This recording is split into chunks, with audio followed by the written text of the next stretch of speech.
El clásico de la televisión nacional a esta hora. Bienvenida, Rosario. Buenas noches, Gato, ¿cómo estás? Bien, un gustazo. Gracias. Juana Morín. ¿Cómo andamos? Bien. Bueno, venimos analizando del minuto 1 todo el tema de la reforma laboral, las reuniones, la movilización que convoca para el 18 la CGT, declarada en estado de alerta y movilización. ¿Hay otro tipo de novedades, Ro? Sí, hay otro tipo de novedades porque por estas horas los abogados de la CGT y los principales dirigentes de esta institución, con los peronistas, dirigentes peronistas, están pensando en este momento en judicializar el proyecto de reforma laboral. En realidad, de judicializar la presentación a través del Senado del proyecto de reforma laboral. ¿Por qué? Porque viola el artículo 52 de la Constitución Nacional, que marca que las leyes que hablan de impuestos como esta, que genera cambios en impuestos en el IVA, ganancias y derogaciones de leyes tributarias, tienen que sí o sí darse inicio en la Cámara de Diputados. Bueno, esta violación que está haciendo el gobierno con la presentación en la Cámara de Senadores está siendo evaluada en este momento por los abogados de la CGT para llevarlo a la justicia y conseguir una medida cautelar.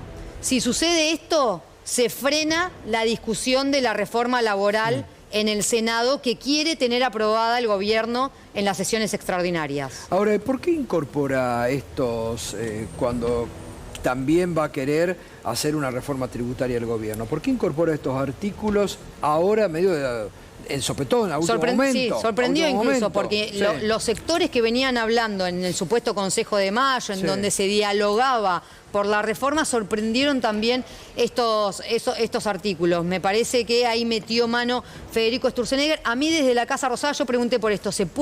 ¿Ven ustedes un escenario de conflicto con la CGT? Hoy era raro porque en la Casa Rosada incluso me dicen, la verdad es que ganó el ala política en la discusión de este proyecto, perdió la aladura que era la de Sturzenegger y Bullrich, que era incluso ir contra las cajas sindicales, ir por todo, ganó el ala política y se hizo una reforma laboral que no generaba mucho conflicto. Igualmente, imagínense lo que era la versión de Sturzenegger, ¿no? Sí, esto es lo que quedó. Mirá lo que me dijeron, si bien la CGT se reunió y reaccionó con una movilización, por el momento todo parece bastante cuidado. Me decían hoy en la Casa Rosada. Pero rechazan de plano. Sí. La CGT rechaza de plano. Sí, claro. Ayer estuvieron reunidos con los senadores peronistas que van a votar en contra de este proyecto. Es decir, sí, pero es que es invotable. Yo realmente me pregunto qué van a hacer algunos legisladores por fuera de lo que están pintadísimos de violeta. Si le van a dar el voto o no. Por eso también la intención del gobierno es tratarlo entre gallos y medianoches, lo más calladito posible. Quería tratarlo directamente mañana, crear una comisión y que se apruebe en un día. Te están vendiendo que es una reforma que viene a refundar las relaciones laborales en la Argentina, que actualiza después de 50 años y qué sé yo, y quieren tratarlo en 5 minutos. Bueno, es típico de este gobierno. Me hace acordar de la ley base. Viste que hubo muchos que la ley base, si podían no hablar, no hablaban, levantaban la manito, otras ausencias muy sugestivas y ahora, dale que va. Una reforma laboral que de cuajo cambia normas laborales de décadas de la Argentina, que como muy bien señalan algunos, se va a transformar en algo pre-peronismo, del siglo XIX, porque no es ninguna reforma laboral que incorpore... No moderniza nada. Claro, no moderniza absolutamente nada, hay que decirlo de plano. Entonces, la verdad que quien vote esto... No moderniza lo que está y no viene a poner adentro de discusión los que estaban afuera, porque ese era el gran problema del peronismo en la gestión anterior, que lo agrava en tal caso. Claro, no incluyó a distintos sectores, mirá, no incluye a nadie. Lo dice Diego Giacomini, recién me escribió, ¿no? Estaba viendo el programa. Y lo que dice Giacomini es sentido común. Dice, si a un empresario que no vende más, no ganas más, no produce más y no le aumenta la rentabilidad, le regalás un esclavo, no lo querrá y lo devolverá, porque ocupa espacio, le tiene que dar de comer y le aumenta costos variables. El gobierno pone el carruaje delante de los caballos. Y tiene razón. En un momento de recesión, acabamos de ver, además de 3 producciones distintas, pan, frutas y verduras, y un kiosquero 15 a 20% le cayeron en noviembre las ventas. ¿Y qué quiere el gobierno? ¿Qué pretende el gobierno? Parece que no nada la inflación. Para nadie. No, está claro. Aumenta la inflación. Es un 70% a favor de el empleador y prácticamente poco y nada. Lo poco que hay para el trabajador tiene que ver con digitalización, cierta agilización en cuanto a trámites administrativos y demás, pero realmente hay muy poco, no hay una que puedan mencionar. Por eso también la idea es que no haya debate, que esto pase lo más rápido posible, porque realmente, yo le digo a quien esté del otro lado, no nos crea a nosotros, vaya y lea el proyecto. Sí, sí. Es realmente pero acaban de cometer el error político de hacerlo ingresar por el Senado. Todo porque Patricia Bullrich, que quiere ser la protagonista y tener el primer gol de su gestión, diciendo y mostrando que ahora el Senado le responde, le dijo que venga la reforma laboral por el Senado. Puede llegar a tener un freno esto. Ahora, ahí, Ro, como muy bien marcás, marca la ignorancia del gobierno, el desconocimiento del funcionamiento de las instituciones. Porque ¿cómo? No hay nadie que le diga a un gobierno, che, no pueden, si incorporan artículos para impositivos, no puede ingresar por el Senado. Ahí te marca lo endeble que es. Bueno, me parece que hoy con la firma quedó en claro. Milei bajándose en un aeropuerto, haciendo épica de esta reforma cuando... ¿Era el mismo mameluco? Era el mismo mameluco. ¿Sí? No, tal vez llevó dos. No. Bueno, tiene dos, uno con cierre y otro camisa y pantalón. Tiene dos, pero haciendo este show, que además... No existe la firma hoy, no necesita la firma del presidente porque es todo digital. Todo digital. Claro, todo digital, pero esto habla de lo que está tratando de hacer el gobierno, que es generar más show y épica que una discusión en serio, porque estaba convencido, me parece igual, y ojo con esto porque también me advertían, no sabemos qué va a pasar con el presupuesto en el Congreso. O sea, hoy me decían, ojo con los gobernadores y qué es lo que puede pasar con el presupuesto en el Congreso. Porque los gobernadores, a ver, hoy... se tienen que salvar. Bueno, pero cada uno por la suya. Hoy salió a decir que prácticamente están con una situación sumamente debilitada. Creo que declaró la emergencia en las cajas de jubilaciones. Hay provincias que dicen, ojo, porque en febrero tenemos que desdoblar los sueldos. O sea, hay provincias muy complicadas y sí es cierto que cada gobernador puede empezar a ir a negociar la suya. Y va a hacer eso, van a hacer eso. Ahora, sí me resultó interesante, y si quieren ya cerramos el capítulo reforma laboral, la idea de profundizar en una propuesta alternativa por parte de la oposición. Digo, mostrarle a la sociedad que hay otra idea de reforma laboral que sí tiene que ver con una modernización, que sí tiene que ver con los reclamos de los trabajadores, porque indudablemente hay que dar algunas discusiones respecto de la modalidad de trabajo. Bueno, cambiaron las formas laborales en la Argentina en las últimas décadas, más todavía con los avances tecnológicos y demás. Sin duda hay que discutir. Ahora, tenemos un gobierno que se agarra de eso para meter una reforma tremendamente regresiva para los trabajadores. Total. Es muy bueno el proyecto que estaba analizando el peronismo. Ahí estuvo muy bien el peronismo, de contraponerle un proyecto que realmente incorpora elementos que se están debatiendo en países de Europa. Por ejemplo, la disminución de las horas laborales a 7, ¿no? El tema de la paternidad compartida. Que no sea solo rechazar, a eso voy. Exacto. Rechazo porque hay otra alternativa que es por acá y que tiene en cuenta al laburante. Sí, ahora, un rechazo con discusión, no como lo quiere hacer de vuelta el gobierno, que Patricia Bullrich estaba pidiendo, por favor, a conformar una comisión mañana para la semana que viene poder llevarla al recinto. Que ella quiere presidir. Claro. Y sí. Bueno.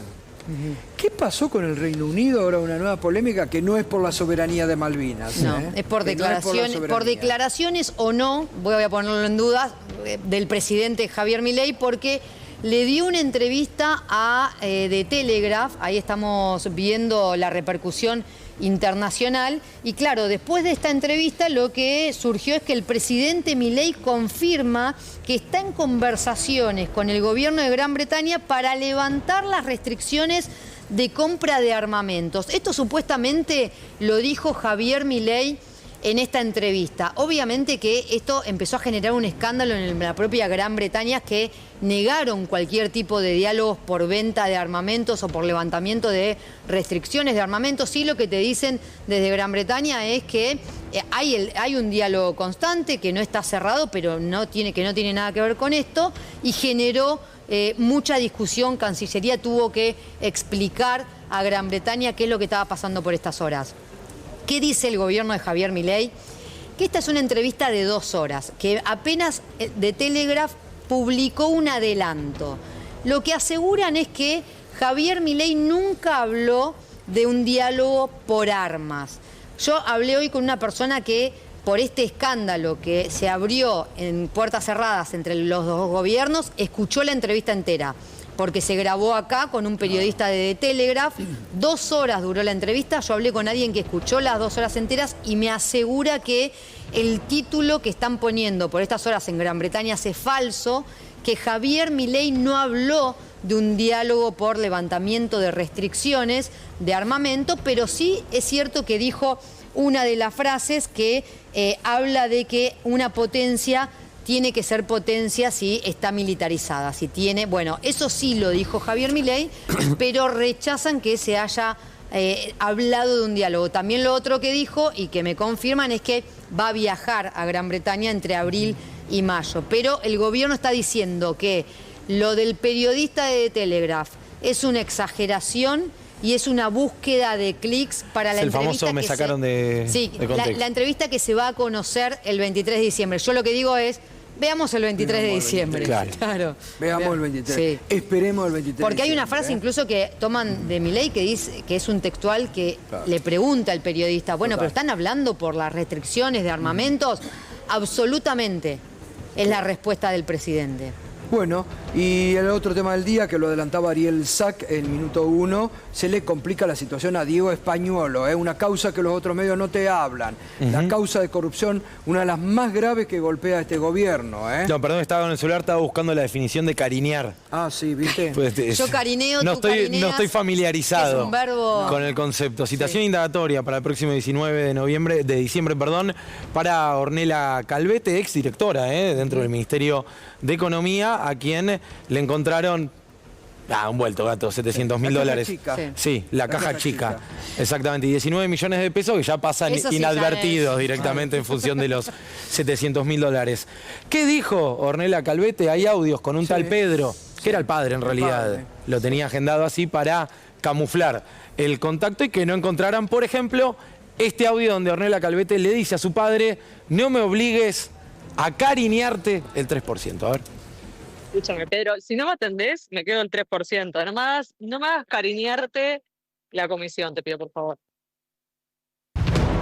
No me hagas cariñarte pero ahí la comisión. Sabés que, disculpame, Juan, ¿no? Sí. Rosario, ahí te das cuenta cómo usan el poder con absoluta y total impunidad y se ríen de todos nosotros. Esa es la palabra, impunidad. Impunidad. Como diciendo, ¿por qué este audio, lo explicaba Ariel antes, es cuando ya había explotado el escándalo? Sí. Cuando ya se sabía, cuando todo el mundo sabía dentro del gobierno. Se creían que no iban por ellos. Claro. Que no los iban a encontrar. Y estaban buscando profundizar en los negociados. Y se ríen, dice, no me hagas cariñar. Mirá la impunidad que tenían, que ellos mismos hablaban del 3% de coima que iba para Karina Milei. Mirá la impunidad que tienen. Qué lástima que el gobierno no da explicaciones, ¿no? Porque además me gustaría saber la opinión de qué piensa el círculo más íntimo de Milei, de estos dirigentes que se burlaban de Karina Milei. Los medios que tanto hablan de la corrupción, que rascan la olla hoy con causas armadas hace 20 años atrás. La doble vara de los medios, que hoy siguen inventando que hay bóvedas en el sur. Sí.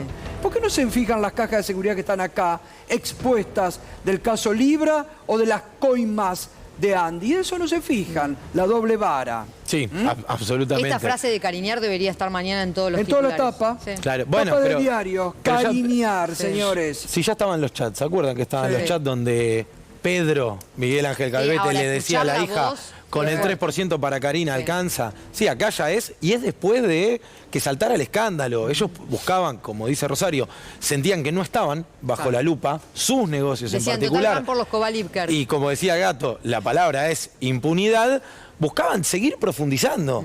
Aún con el escándalo, ya a la vista de todos, dijeron, no, van por otra línea, van por Españolos, Cobalíquer y demás, nosotros le seguimos metiendo. Bueno, así es como los allanaron y les encontraron $700.000, 19 palos en pesos y demás. Lo que demuestra, Juan, también el grado de conocimiento que estas denuncias habían en pleno gobierno, en la Cámara de Diputados, todos sabían de lo que se daba ahí adentro. Y todos asistieron y todos asistimos a las filas de la crueldad en la puerta de Andis, mientras tanto, porque mientras estos señores y señoras hablaban de cariñar, del 3% y se mataban de risa de cómo choreaban guita de la Agencia Nacional de Discapacidad, en la puerta de la Agencia Nacional de Discapacidad, todo el año lo mostramos, a la mañana, acá en C5N, bueno, vos también en Radio 10. La fecha de ese audio y las auditorías de la crueldad. Día, porque seguramente ese día gente estaba reclamando en la puerta de Andis. Porque y Adorni con la radiografía con la cola de un perro, que era una... mentira.